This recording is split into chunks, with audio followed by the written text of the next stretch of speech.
തൃത്താലയിൽ നിന്ന് കാണാതായ ഓട്ടോ ഡ്രൈവർക്കായി ഭാരതപ്പുഴയിൽ തിരച്ചിൽ നടത്തി. തൃത്താല കപ്പൂർ സ്വദേശിയും 57-കാരനുമായ കല്ലടത്തൂർ വടക്കത്തുവളപ്പിൽ മനോഹരനെയാണ് കാണാതായത്. കഴിഞ്ഞ 27-ന് രാവിലെ ഓട്ടോയുമായി വീട്ടിൽ നിന്നിറങ്ങിയതായിരുന്നു. എന്നാൽ മൊബൈൽ ഫോണുകളും പേഴ്സും എടുത്തിരുന്നില്ല. തുടർന്ന് വീട്ടുകാർക്ക് സംശയം തോന്നി അന്വേഷിച്ചപ്പോൾ ഓട്ടോ പടിഞ്ഞാറേങ്ങാടിയിൽ ഉപേക്ഷിച്ച നിലയിൽ കണ്ടെത്തി. പിന്നീട് തൃത്താല പോലീസിൽ ഇവർ പരാതി നൽകുകയായിരുന്നു. ഇതിനിടെ മനോഹരനെ കുറ്റിപ്പുറത്തും തിരുനാവായയിലും കണ്ടതായി വിവരം ലഭിച്ചു. ഒരു ആള് വിളിച്ചു പറഞ്ഞത് കാങ്കപ്പാറ കടവത്തെ ഒരാൾ തടഞ്ഞെടുക്കുന്നുണ്ട്. അപ്പോൾ ആളെ വിട്ട് ഞങ്ങൾ പോയപ്പോൾ അവിടുന്ന് സാധനം പോകുന്നു. അപ്പോൾ അവിടെ എല്ലാവരും പറഞ്ഞ് ആംബുലൻസൊക്കെ വന്ന് പോയി, സാധനം കിട്ടിയില്ല. അങ്ങനെ ഞങ്ങൾ ആംബുലൻസാനോട് ചോദിച്ചപ്പോൾ പറഞ്ഞ് സാധനം അവിടെ നിന്ന് പോയിരിക്കണം, സാധനം അവിടെ ഇല്ല.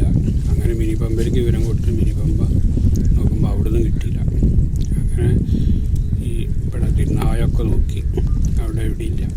പുഴയിൽ അജ്ഞാത മൃതദേഹം കണ്ടുവെന്ന വിവരത്തെ തുടർന്ന് മുങ്ങൽ വിദഗ്ധൻ യാഹുട്ടി പാർലകത്തിന്റെ നേതൃത്വത്തിലായിരുന്നു തിരച്ചിൽ നടത്തിയിരുന്നത്. News bureau, Pattambi.